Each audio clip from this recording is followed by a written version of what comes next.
नमस्कार, नयन मराठी रेसिपीमध्ये मी नयन सर्वांचं खूप खूप खूप मनापासून स्वागत करते।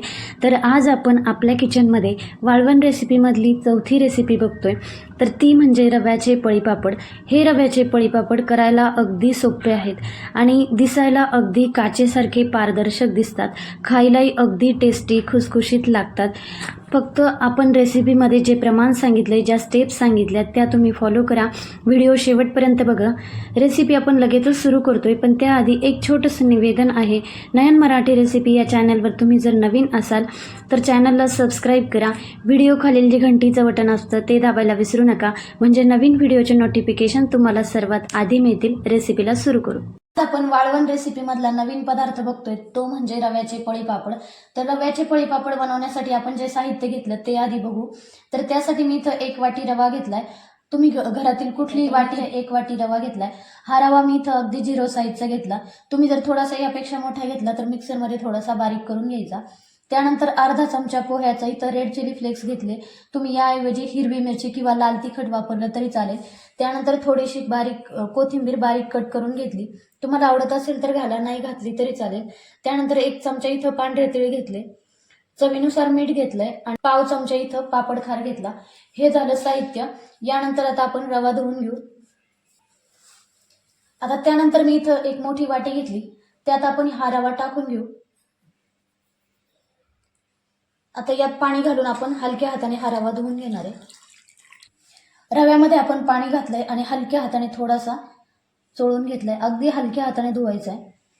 आता यानंतर हा रवा खाली बसेल आणि पाणी थोडंसं वर राहील आणि मग वरचं पाणी आपण ओतून देणार आहे। ज्यावेळेस आपण रवा धुतो, हलक्या हाताने आपण रवा धुतो, त्यावेळेस तो ढवळला जातो आणि आपण जर लगेच याच्यावरचं पाणी काढून टाकलं तर रवा आपल्या पाण्यामध्ये जाऊ शकतो। त्यामुळे आपण रवा धुतल्याच्या नंतर एक 5 ते 7 मिनिटं तसंच ठेवायचा आणि मग आपल्याला वरचं पाणी ओतून द्यायचंय, म्हणजे रवा तळाला जाऊन बसतो आणि पाणी पाणी वर राहतं। आपण शिऱ्यासाठी किंवा इतर पदार्थासाठी रवा आपण धुत नाही, पण मग आपण हे पापड वर्षभरासाठी ठेवतो। रव्यावर थोडासा काळपटपणा असतो किंवा कचरा असतो, थोडासा आपण धुवून घेतला म्हणजे त्यातला काळपटपणा कमी होतो आणि आपले पापड हे पांढरे शुभ्र होण्यास मदत होते। त्यामुळे आपण रवा इथं थोडासा धुवून घेतलाय। आता 5 मिनिटानंतर रवा छान खाली राहिला आणि पाणी वर आलंय, तर आता हे पाणी आपल्याला काढून टाकायचंय। ही प्रोसेस आपल्याला थोडीशी हळूवार करायची आहे, म्हणजे आपला रवा ह्या पाण्यामध्ये जात नाही। रवा आपण हलक्या हाताने धुवून घेतला। आता यात आपण 1 वाटी भरून पाणी घालणार आहे। 1 वाटी भरून मी ज्या वाटीने रवा घेतला होता त्याच वाटीने इथं 1 वाटी पाणी घातलंय। आता हे 10 ते 15 मिनिटासाठी आपण हा रवा भिजवून घेणार आहे। पापड करण्यासाठी पाण्याचं प्रमाण योग्य असलं पाहिजे, तर आपण ज्या वाटीने इथं रवा मोजून घेतला होता त्याच वाटीने मी इथं 1 वाटी पाणी घातलंय। आता बाकीचं पाणी आपण उकळण्यासाठी ठेवणार आहे। तर 6 ते 7 वाट्या इथं पाणी लागतं आपल्याला पळीपापड्यांसाठी, तर 7 वाट्या आपण पाणी घेणार आहे। तर त्यातली 1 वाटी भरून पाणी आपण यात घातलंय। आता हा रवा आपण 10 ते 15 मिनिटं भिजवून घेऊ, तोपर्यंत आपण पाणी उकळायला ठेवतोय। रवा मोजण्यासाठी जे भांडं घेतलं त्या भांड्याने आपल्याला इथं 7 पट पाणी घालायचं, 6 किंवा 7, पण शक्यतो 7 वाट्या इथं आपण पाणी घेतलंय। जर वाटलं आपल्याला मिश्रण थोडंसं घट्ट आहे तर त्यावेळेस आपण थोडंसं गरम पाणी यात टाकू शकतो, पण आपण पाणी गरम करताना इथं 7 वाट्या पाणी गरम करणार आहे। तुम्ही जे भांडं घेतले त्या भांड्याने तुम्ही त्या प्रमाणात पाणी घ्यायचंय। आता पाणी गरम करण्यासाठी मी इथं मोठंच भांडं ठेवलंय, म्हणजे आपल्याला मिश्रण व्यवस्थित हलवता येतं। आता यानंतर आपण 6 वाट्या इथं पाणी घालतोय। 1 वाटी आपण रवा भिजवण्यासाठी घातलाय।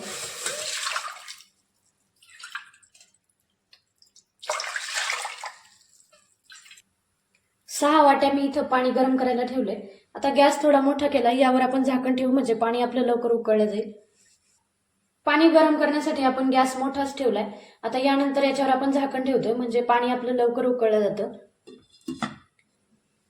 पाणी गरम करायला ठेवून 5 मिनिटं झाले, त्यानंतर आपण झाकण काढू। पाणी आपलं गरम झालंय, त्यानंतर आपण यात चवीनुसार मीठ घालायचंय। तर मी इथं पोह्याचा खूप जास्त भरलेला नाही, सपाट असा चमचाभर इथं मीठ घेतलंय। त्यानंतर पाव चमचा इथं आपण पापड खार घेतला, तो यात टाकून घेऊ। त्यानंतर पांढरे तीळ, अर्धा चमचा मी इथं जिरे घेतले। आपण साहित्य दाखवलं तेव्हा मी जिरे दाखवायची विसरली, तर मी इथं जिरे टाकले। आपण हे सगळं मिश्रण घालून पाणी उकळवून घेतलं. गॅस आता बारीक करायचा आहे आणि त्यानंतर आपण हे रव्याचं मिश्रण यात घालणार आहे.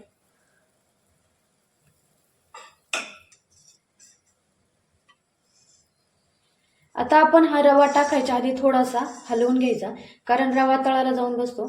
असं चमच्याने मिक्स करून घ्यायचा, म्हणजे टाकायलाही सोपं होतं. आता आपण एका हाताने हे रव्याचं मिश्रण घालायचंय आणि दुसऱ्या हाताने आपल्याला हे विस्करने मिक्स करून घ्यायचंय. तर थोडं थोडं मिश्रण घालायचं आणि एका हाताने हे मिक्स करून घ्यायचं.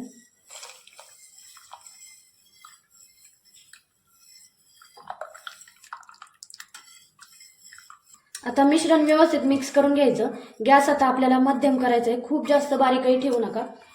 आता गॅस मध्यम केला, यावर आपण झाकण ठेवू आणि 2 ते 3 मिनिटाच्या अंतरावर आपल्याला एकदा ढवळून घ्यायचंय, म्हणजे रवा खाली लागत नाही आणि एकसारखा तो शिजला जातो. आता यावर आपण झाकण ठेवू. 2 ते 3 मिनिटं झालेत. यानंतर आपण आता झाकण काढून बघू. थोडीशी आपल्याला उकळी आपल्या मिश्रणाला आली. आपण एकदा परत हलवून देऊ. रवा आपल्याला छान शिजवून घ्यायचा आहे. झाकण ठेवून परत याला आपल्याला उकळून घ्यायचंय. 10 मिनिटं झालेत. आपण झाकण काढून बघू. आपल्या मिश्रणाला छान उकळी आली. 10 मिनिटं हे छान शिजलंय. त्यानंतर आता या स्टेजला आपण यात हे चिली फ्लेक्स घालतोय.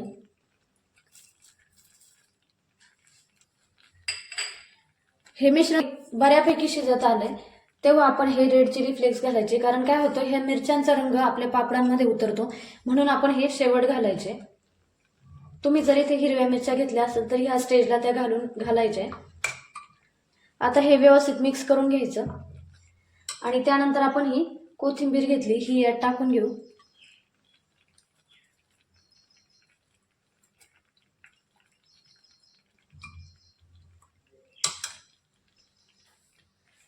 आणि हे मिश्रण आपण व्यवस्थित मिक्स करून घेतलंय आणि परत एकदा 5 मिनिटांसाठी हे शिजवून घ्यायचंय, म्हणजे आपण जे रेड चिली फ्लेक्स यात टाकले ते व्यवस्थित शिजले जाते आणि आपण जेव्हा रव्याचे पापड खातो त्यावेळेस ते ठसका मारणार नाही, म्हणून आपल्याला 5 मिनिटांसाठी हे शिजवून घ्यायचंय. आता यावर आपण झाकण ठेवू आणि 5 मिनिटं हे मध्यम गॅसवर शिजवून घेऊ. 5 ते 6 मिनिटं झाले. आता आपण झाकण काढू. मिश्रण आपलं छान शिजलंय.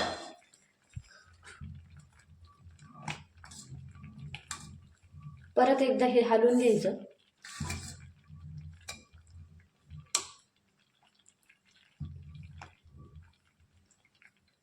आता आपण गॅस बंद करू आणि हे मिश्रण आपण 10 मिनिटं थोडंसं थंड होऊ द्यायचं, मग आपण याचे पापड घालणार आहे. 10 ते 12 मिनिटं झालेत. आता आपण झाकण काढून बघू. मिश्रण बऱ्यापैकी घट्ट झालंय. तुम्ही ह्या मिश्रणाची कन्सिस्टन्सी बघू शकता. ह्या पद्धतीने आपली कन्सिस्टन्सी तयार करून घ्यायची. जर तुम्हाला वाटलं मिश्रण आपलं थोडंसं घट्ट झालंय तर त्यावेळेस तुम्ही यात गरम पाणी टाकून हे थोडंसं पातळ करून घ्यायचंय. आणि मिश्रण जर खूप पातळ वाटत असेल तर गॅस थोडा वेळ जास्त अजून चालू ठेवायचा, म्हणजे मिश्रण घट्ट होतं. पण 2 ते 3 मिनिटाच्या अंतरावर हे हलवून घ्यायचं, कारण रवा घातला आपण, यावर साय जमा होते, ती यात मिक्स करून हे मिश्रण एकसारखं करून घ्यायचंय. ह्या मिश्रणाचे आपण पळी पापड घालणार आहे आणि ते प्लास्टिकच्या पेपरवर घालतोय, त्यामुळे मिश्रण आपण 5 ते 10 मिनिटं आपल्याला हे थंड करून घ्यायचंय आणि मग याचे आपण पळी पापड घालतोय. मिश्रण आपण 10 मिनिटं थंड होऊ दिलं. त्यानंतर आता पळी पापड घालतोय. तर थोडंसं मिश्रण यावर घालायचं आणि आपल्या पळीने गोलाकार फिरवायचे. आता तुम्हाला पापड्यांची साईज मोठी पाहिजे का छोटी पाहिजे त्यानुसार इथं मिश्रण आपण यावर घालायचंय. पण हे मिश्रण खूप जास्तही थंड करू नका, कारण याचे पळी पापड आपल्याला घालता येत नाही आणि थंड झालं की खूप जाडसर असे पापड आपले तयार होतात. त्यामुळं कोमटपेक्षा थोडंसं जास्त गरम असं आपल्याला मिश्रण इथं घ्यायचंय.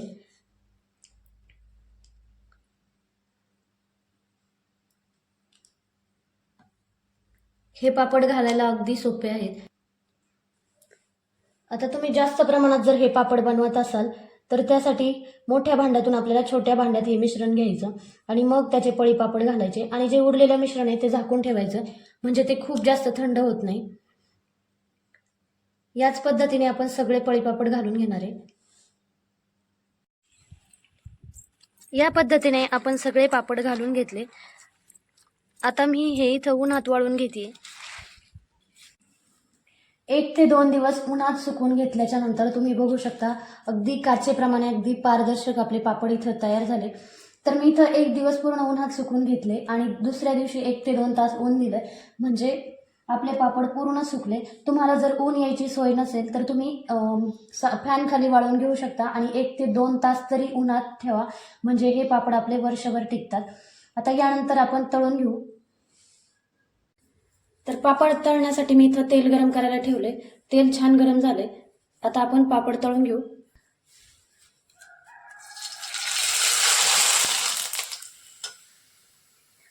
तुम्ही बघू शकता अगदी दुप्पट असा आपला पापड तळून तयार झालाय. तर आपण 2-3 पापड तळून बघू.